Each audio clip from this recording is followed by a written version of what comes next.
थोड़ा बहुत स्ट्रगल तो कर रहा है, दो चीज़ों से स्ट्रगल कर रहा है। पहला, एक तो आज रुपया वीक हुआ है, उसका डैमेज है। एक्चुअली आपको पता ही है कि सैटरडे को रुपी मार्केट बंद थी, तो जब इक्विटी मार्केट्स अपना रिएक्शन दिखा रहा था तो उसका एक हिस्सा वो भी पेंडिंग था, और अब आज सुबह फिर टैरिफ मिले तो वो भी हिस्सा आया, तो इसलिए रिएक्शन काफ़ी स्टीप था, काफ़ी शार्प था। और अभी भी हम 87 को पार करके, देखिए बहुत सारी चीज़ें डैमेज होती हैं इस 87 से।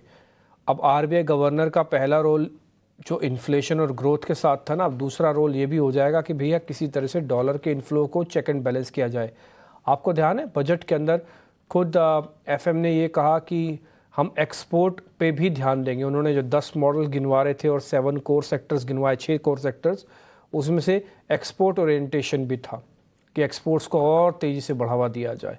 खैर वो डॉलर को ही अट्रैक्ट करने के लिए था, बट एनी हाउ मैं ज़्यादा उस चीज़ को बार बार रिपीट नहीं करूँगा, लेकिन फिर भी आप नोटिस ज़रूर करते रहना सभी चीज़ों को। और मेरे को लग रहा है आज का पूरा दिन इसी चीज़ पे आपको निकालना चाहिए।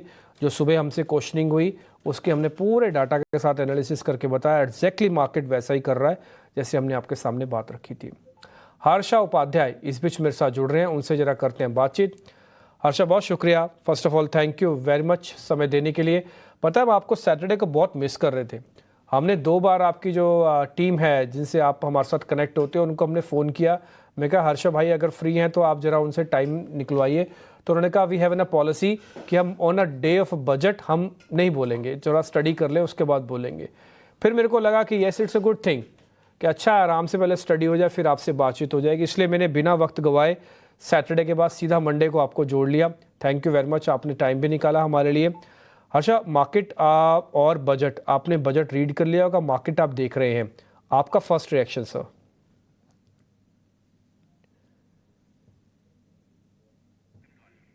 सर एक बार अनम्यूट कर लीजिए प्लीज़।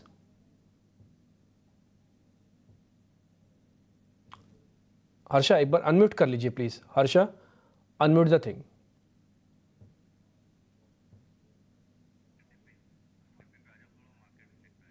ओ, बात नहीं हो पा रही है। रिपीट कर सकते यस, हैं? Now now getting your voice sir.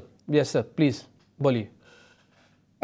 इस बार बजट में तीन चीजों पे काफी फोकस रहा है। एक तो है जो फिस्कल डेफिसिट नंबर 4.4% का जो नंबर है वो एक तरफ से मार्केट का जो एक्सपेक्टेशन था उससे बेहतर है, और इससे वजह से अपना सॉवरिन रेटिंग पे और इंटरेस्ट रेट आउटलुक पे भी पॉजिटिव इम्पैक्ट रहना चाहिए।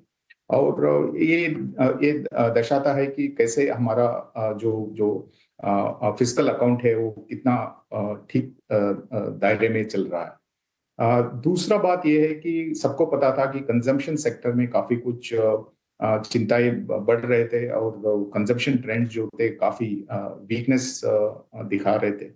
तो वहां पे जरूर गवर्नमेंट का एक्शन रहा है, जहां पे कंजम्पशन को इनडायरेक्टली बूस्ट दे रहे हैं जो टैक्स कट्स के वजह जरिए। तो ये सबसे बड़ा हाईलाइट बोला जा सकता है जो इस बजट से उभर कर आया है।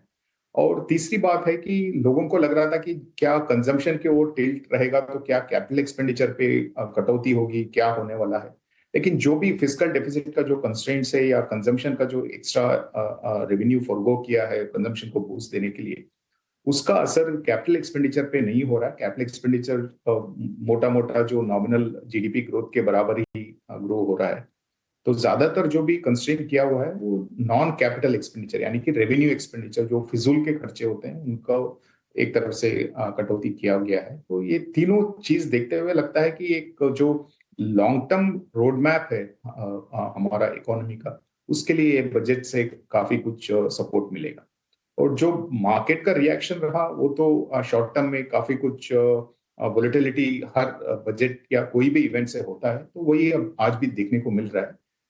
एक दो सेशन के बाद क्लियरली अर्निंग्स आउटलुक के ऊपर सबका नजर वापस चला जाएगा।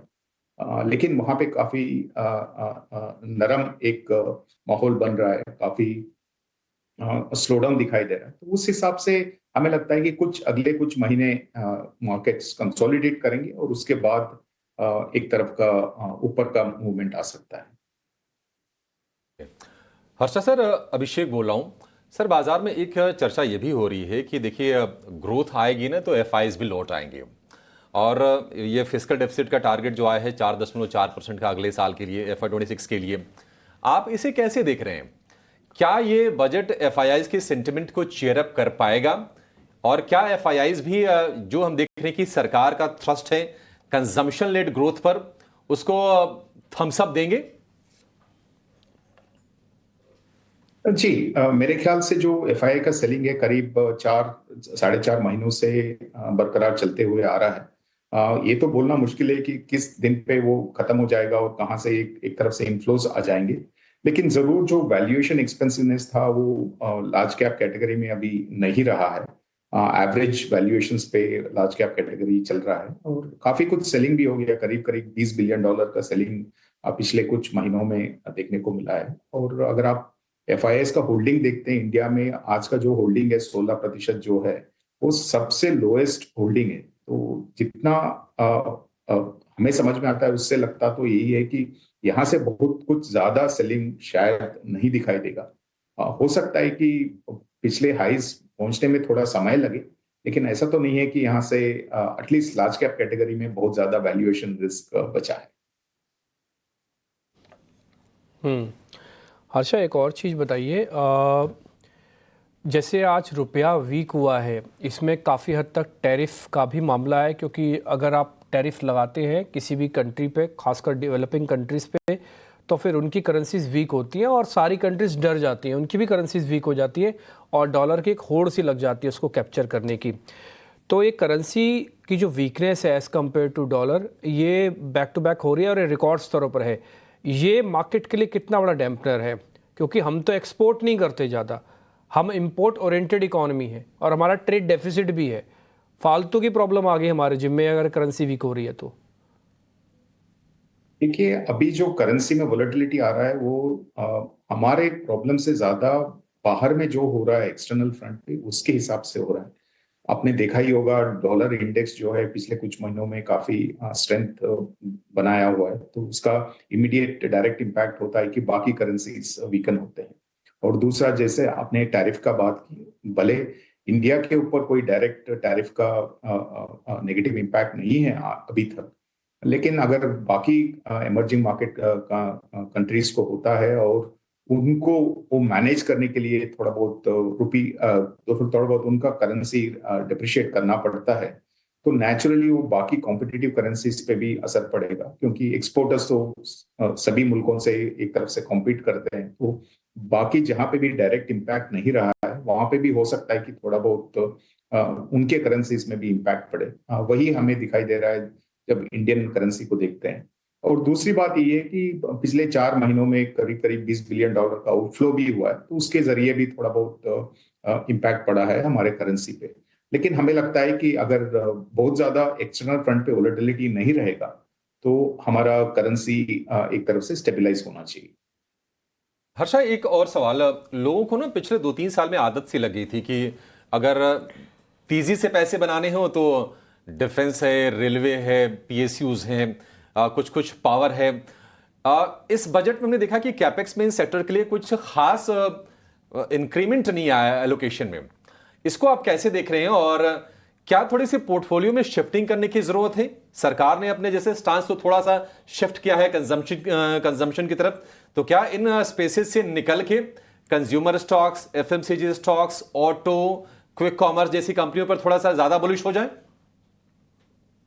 देखिए, इसलिए अगर हमारे पहले के भी जो जो डिस्कशंस हुए हैं या इंटरेक्शंस हुए हैं उसमें आपने सुना ही होगा हमें बोलते हुए कि जो सेक्टोरल फंड्स है या थेमैटिक फंड्स है वहां पे बहुत सतर्क रहने चाहिए, क्योंकि यहाँ पे वैल्यूएशंस पे कोई भी बदलाव हो या रेगुलेटरी हिसाब से कोई बदलाव हो या पॉलिसी चेंजेस हो, पोर्टफोलियो मैनेजर्स को एक तरफ से फ्लेक्सिबिलिटी बहुत ही कम होता है, क्योंकि उनको उसी थीम में उसी सेक्टर में रहना पड़ता है। तो इसमें एंट्री और एग्जिट दोनों जो है वो इन्वेस्टर को ही डिसाइड करना पड़ता है। तो जो इन्वेस्टर्स वो नहीं कर पाते हैं उनके लिए तो डाइवर्सिफाइड फंड्स ही एक अच्छा रूट है इन्वेस्ट करने के लिए, क्योंकि वहां पे आप ये सभी चीजों को एक एक कंपैरिजन करके फिर आप पोर्टफोलियो बनाते हैं और उसको मॉनिटर करते रहते हैं। तो उस हिसाब से जो रिस्क एलिमेंट है वो डाइवर्सिफाइड फंड्स में काफी कुछ कम रहता है। तो जरूर हमारे पोर्टफोलियोज में भी अगर आप पिछले 2-3 क्वार्टर से देखेंगे तो हमारा जो इकोनॉमी ओरिएंटेड जो स्टॉक्स थे या सेक्टर्स थे उनके ऊपर काफी कुछ प्रॉफिट बुकिंग हमने किया था। अभी भी जरूर वो ओवरवेट एक्सपोजर है, लेकिन जो पिछले साल था उतना ओवरवेट नहीं है। तो एक तरफ से वो डिफेंसिव टिल्ट भी हमने पोर्टफोलियो में लाया था, क्योंकि हमें लग रहा था कि ओवरऑल वैल्यूएशंस महंगे हो चुके हैं और इस सेक्टर्स में जरूर काफी कुछ महंगा वैल्यूएशन चल रहे हैं। तो ये सब देखते हुए हमने वो चेंजेस किए थे और हमारा अभी का पोर्टफोलियो तो वैसे ही पोजिशनिंग में है। हर्षा, सब लोग ये मानते हैं कि कंजम्पशन बढ़ेगा, लोगों के हाथ में टैक्स से बचा हुआ पैसा वापस आएगा तो एक खर्च होगा तो कहाँ पे खर्च होने की ज़्यादा प्रोबेबिलिटी है? गाड़ियों पे, कपड़ों पे, जूतों पे या फिर घूमने फिरने पर? देखिए, ये जो टैक्स पेयर्स का जो बेस है वो काफी हद तक सिटीज और टाउन से आता है, बल्कि रूरल एरिया से, क्योंकि रूरल एरिया में या तो इनकम लेवल्स कम है या नहीं तो एग्रीकल्चर से इनकम आता है जहाँ पे टैक्स नहीं है। तो जो टैक्स का कटौती हुआ है उनका ज्यादातर बेनिफिट हमारे हिसाब से कंज्यूमर डिस्क्रिशनरी सेगमेंट्स पे होगा और ज्यादातर अर्बन सेंट्रिक रहेगा, रूरल सेंट्रिक इतना नहीं रहेगा। तो इसलिए लगता है कि जो डिस्क्रिशनरी कंजम्पशन आइटम्स हैं जो सिटीज और टाउन्स में बिकते हैं या यहाँ के जो पॉपुलेशन जिस डिस्क्रिशनरी कंजम्पशंस पे खर्च करते हैं, तो वही सब सेक्टर्स पे ध्यान रखना चाहिए। तो हमारे हिसाब से लगता है कि जैसे आपने भी 2-3 कंजम्पशन डिस्क्रिशनरी कंजम्पशन सेक्टर्स का बात किया, उनके अलावा QSR companies, quick commerce, hotels, tourism, travel, ये सभी और वाइट गुड्स और कंज्यूमर अप्लायंसेस, ये सब में एक तरफ से एक पॉजिटिव मोमेंटम बनेगा। एफएमसीजी में हो सकता है थोड़ा बहुत पॉजिटिव इम्पैक्ट आए, लेकिन एक जो कंज्यूमर डिस्क्रिशनरी सेगमेंट्स में आपको देखने को मिलेगा उतना शायद ही वहां पे अपटिक सिर्फ टैक्स कट की वजह से दिखाई देगी। ठीक है हर्षा, बहुत शुक्रिया। अच्छा लगा आपसे बातचीत करके और आपने पोस्ट बजट अपना एक व्यू पॉइंट भी रखा और ओवरऑल उसको मार्केट से कनेक्ट किया। अच्छा लगा आपसे बातचीत करके। थैंक यू वेरी मच, आज आपने हमारे लिए टाइम निकाला।